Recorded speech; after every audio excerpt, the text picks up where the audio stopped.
आपको देवी पुराण इसका सॉल्यूशन करेगी कि श्री कृष्ण अर्थात विष्णु को कितना ज्ञान है। तो ये मोक्ष कैसे प्राप्त कर सकते हैं।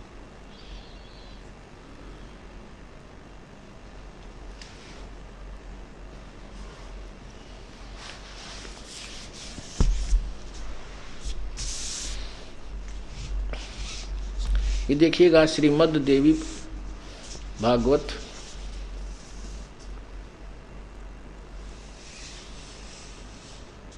गीता प्रेस गोरखपुर से प्रकाशित है।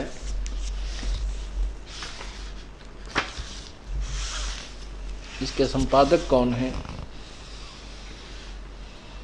हनुमान प्रसाद पोदार, चिमन लाल गोस्वामी। कहाँ से प्रकाशित है? प्रकाशक एवं मुद्रक गीता प्रेस गोरखपुर, गोविंद भवन कार्यालय, कोलकाता का संस्थान। इसके तीसरे सकंद में ना प्रथम सकंद में, ये देखिएगा प्रथम सकंद और अध्याय नंबर 4, ये देखिएगा प्रश्न नंबर 28 पर 28। यहाँ श्री विष्णु जी के ज्ञान के सतर की जानकारी आपको देते हैं। ये देखना, नारद जी ने कहा, महाभाग व्यास जी, तुम इस विषय में जो पूछ रहे हो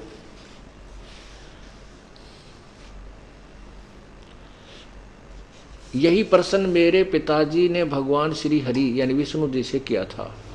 देवादिदेव भगवान जगत के स्वामी हैं, लक्ष्मी जी उनकी सेवा में उपस्थित रहती हैं, दिव्य कौस्तुमणि उनकी शोभा बढ़ाती है, वे शंख चक्र गदा पद्म लिए रहते हैं, पीतांबर धारण करते हैं, 4 भुजाएं हैं, वक्षस्थल पर श्रीवत्स का चिन्ह चमकता रहता, वे चराचर जगत के आश्रयदाता हैं।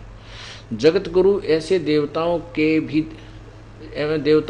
जगत गुरु एवं देवताओं के भी देवता हैं। ऐसे जगत प्रभु भगवान श्री हरि महान तप कर रहे थे, उनकी समाधि लगी थी। यह देखकर मेरे पिता ब्रह्मा जी को बड़ा आश्चर्य हुआ।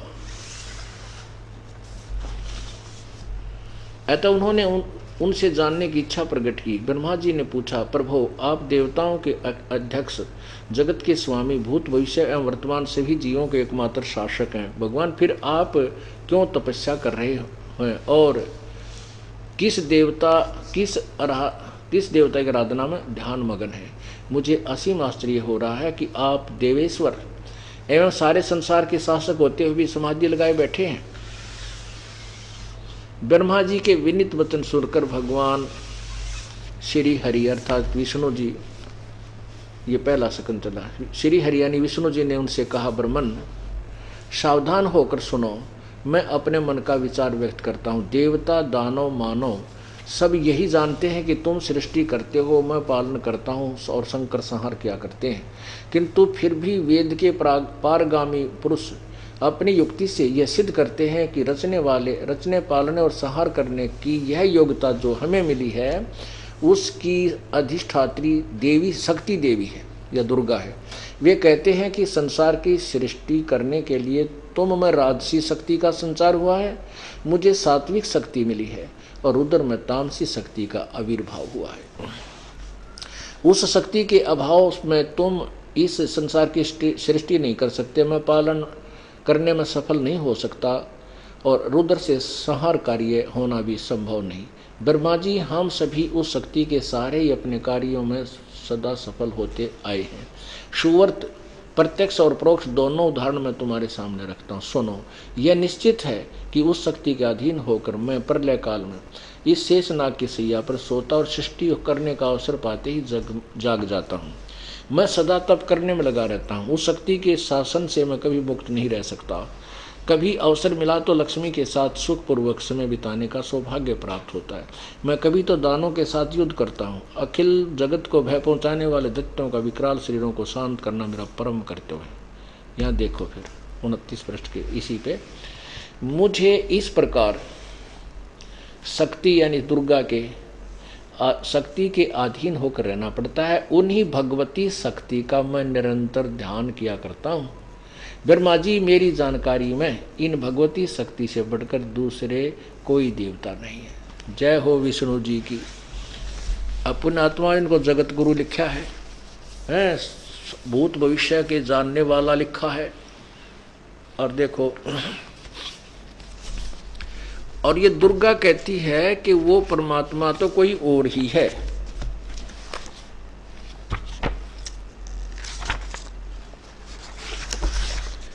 वो परमात्मा, उसकी भक्ति करो, वो कोई और ही है। ये देखिएगा 7वां स्कंद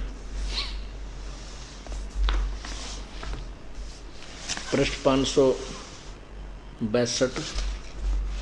अब दुर्गा कहती है, दुर्गा बताती है, श्री देवी कहने लगी, पर्वतराज इस प्रकार योग युक्त होकर मुझ परब्रह्म रूपा देवी का ध्यान करे। यह ध्यान आसन पर भली भांति बैठकर को अतुक भक्ति के साथ करना चाहिए। उस ब्रह्म का क्या स्वरूप है, देख आड़ा भंडारी है, मेरे भक्ति करनी चाहिए, फिर कहते उस ब्रह्म का क्या स्वरूप है, यह बतलाया जाता है। यानी कोई और भगवान है, तत्व ब्रह्म जो प्रकाश रूप, सबके अत्यंत समीप में स्थित, हृदय रूप गुहा में स्थित होने के कारण गुहाचर नाम से प्रसिद्ध है और महान पद प्राप्त अर्थात परम प्राप्य है।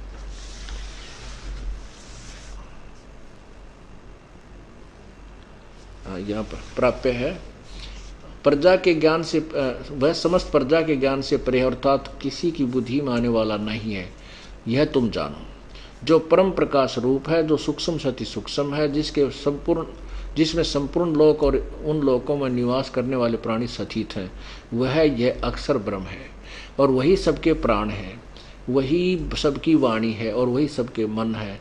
वह परम सत्य और अमृत अविनाशी है, तत्व है। सौम्य उस वेदने योग्य लक्ष्य का तुम वेधन करो, मन लगाकर उसमें तन्मय हो जाओ। सौम्य उपनिषदों में कथित महान अस्त्र रूप धनुष लेकर, अस्त्र, अब गीता जी अध्याय नंबर 15 के श्लोक नंबर 4 में लिखा है कि उस असंख्य शस्त्रेण छित्वा, यानी तत्व ज्ञान रूपी शस्त्र से इसको काट के, इस उलझी हुई गुत्थी को काट करके अर्थात तत्व ज्ञान को समझ कर उसके बाद उस परम पद परमेश्वर की खोज करनी चाहिए। जहाँ जाने के बाद साधक लौट कर संसार में कभी नहीं आता। यही ये कह रही है कि उस तत्व ज्ञान रूपी शस्त्र से, अस्त्र से तो उसको काट, धनुष लेकर, यानी ये तो जो ज्ञान है उसको भी अस्त्र मानते हैं।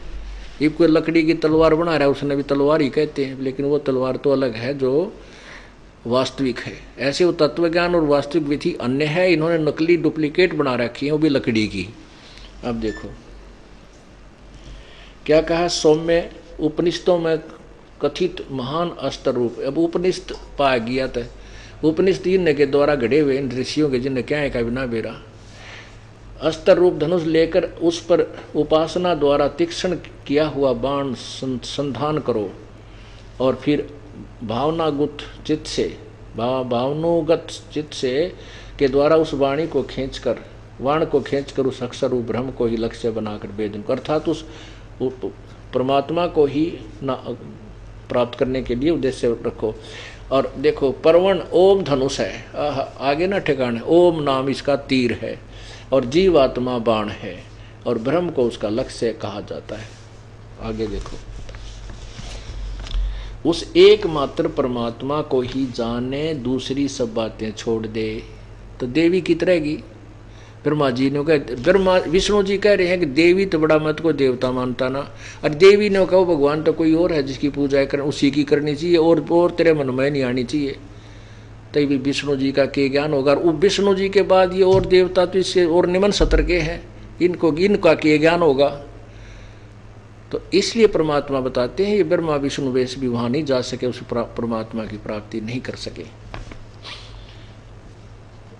उस एकमात्र परमात्मा को ही जाने, दूसरी सब बातें छोड़ दे, यही अमृत रूप परमात्मा के पास पहुंचने का पुल है। संसार समुद्र से पार होकर अमृत रूप परमात्मा को प्राप्त करने का यही सुलभ साधन है। जिस प्रकार रथ के चक्कर में लगे आदि आदि उस हृदय विधि रूप में प्रकट होने वाले परब्रह्म संचरण करता, अंतर्यामी रूप से वर्तमान रहता, वह आत्मा का ओम के जाप से के साथ ध्यान करो। है आगे पाछे नीम तले इन ओम ताग बेराय को नहीं, किससे न छेड़ दे। हैं ये भी कहे ओम का जाप करो। और विष्णु जी ने कहना मैं दुर्गा का जाप करूं, इस तो बड़ी कोई देवी है कोई ना, इस तरह का कोई देवता नहीं, और ध्यान और गौर तप करता हूं। तप करने का किसी शास्त्र में, सदशास्त्र में प्रमाण नहीं है।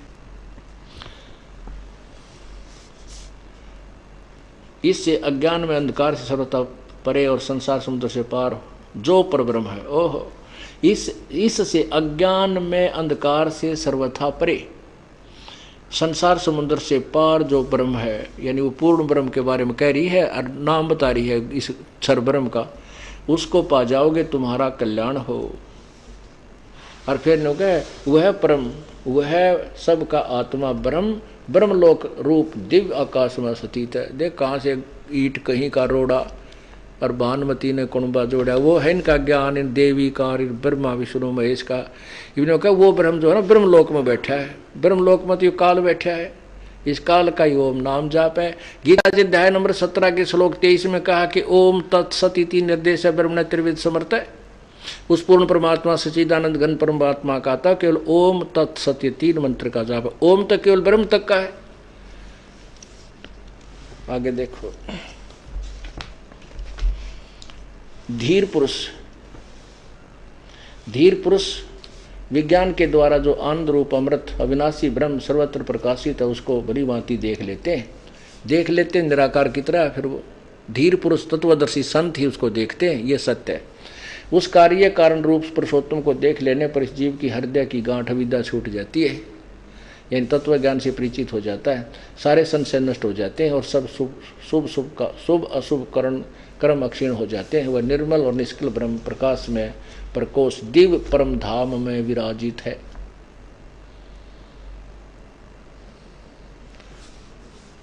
वह शुभर सर्वथा विशुद्ध और संपूर्ण प्रकाश में वस्तुओं के का भी प्रकाशक है। उसे आत्मज्ञानी पुरुष ही जानते हैं। उस प्रकाश रूप परम धाम में परमात्मा में न सूर्य प्रकाशित होता है, न चंद्रमा, न तारे प्रकाशित होते हैं, न वह बिजलियाँ चमकती है। फिर इस अग्नि की तो बात ही कैसे प्रकाशित होने पर उसे प्रकाश से सब प्रकाशित होते हैं। उसी के प्रकाश से संपूर्ण जगत प्रकाशित है। मेरे साधो भाई सब जग भूला पाया, मेरे साधो भाई सब जग भूला पाया। इसी भूल में ब्रह्मा भूला जिसने वेद सरसाया, इसी भूल में ब्रह्मा भूला जिसने वेद सरसाया। वेद पढ़ियो पंडित भूला वो सार शब्द नहीं पाया। मेरे साधो भाई सब जग भूला पाया, मेरे साधो भाई सब जग भूला पाया। इसी भूल में विष्णु भूला जिन वैष्णो धर्म चलाया, इसी भूल में विष्णु भूला जिन वैष्णो धर्म चलाया। तीर्थ व्रत का बांध महात्म बहुत जीव उलझाया। मेरे साधो भाई सब जग भूला पाया। इसी भूल में शंकर भूला जिन भिक्षुक पंथ चलाया, इसी भूल में शंकर भूला जिन भिक्षुक पंथ चलाया। सिर पर जटा हाथ में खप्पर घर घर अलख जगाया। मेरे साधो भाई सब जग भूला पाया। इसी भूल में भूला मच्छंदर जिन संगल दीप बसाया, इसी भूल में भूला मच्छंदर जिन संगल दीप बसाया। विषय वासना के वश होकर अपना योग नसाया। मेरे साधो भाई सब जग भूला पाया। इसी भूल में भूला मोहम्मद जिन न्यारा धर्म बनाया, इसी भूल में भूला मोहम्मद जिन न्यारा धर्म बनाया। पर तरिया संग फिरा भटकता लिंग और मूछ कटाया। मेरे साधो भाई सब जग भूला पाया। कह कबीर सुनो भी साधो इस भूल का भेद न पाया। जिनको पा गया भूल भेद का वो गर्भवास नहीं आया। मेरे साधो भाई सब जग भूला पाया। पुण्यात्माओं इस तत्व ज्ञान को, इस अवसम वेद को आपको समझाया जाएगा, फिर आप देखना आपकी आत्मा कितनी गदगद हो जाएगी। इन सब भगवानों का सत्र आपके सामने हो जाएगा। और फिर क्या स्थिति होगी, जैसे गीता जी अध्याय नंबर 2 के श्लोक 46 में कहा है कि बहुत बड़े जलाशय की प्राप्ति के उपरांत फिर जैसी आस्था एक उस छोटे जलाशय में रह जाती है, ऐसा ही तेरी श्रद्धा अर्जुन इस तत्व ज्ञान के प्राप्त हो जाने के उपरांत उस इन अन्य भगवानों में ऐसी आस्था रह जाएगी। कैसी रह जाएगी? जैसे वो जलाशय जो था, छोटा तालाब जो था, जिस पे हम पहले आश्रित थे, जो 1 वर्ष वर्षा ना हो तो वो सूख जाए और उसके आश्रित प्राणी भी नष्ट हो जाए। उसके साथ उसकी तुलना में फिर हमें कोई बहुत बड़ा सरोवर मिल जाता है, 10 वर्ष वर्षा ना और तो अभी पानी ना सूखे, तो उसके प्रति कितनी आपकी आस्था रह जाएगी। छोटे जलाशय में वो बुरा नहीं लगता, लेकिन उसकी अक्षमता का पता लग जाता है कि यहाँ बात बने कोई ना, या तो कभी भी आपत्ति आ सकती है।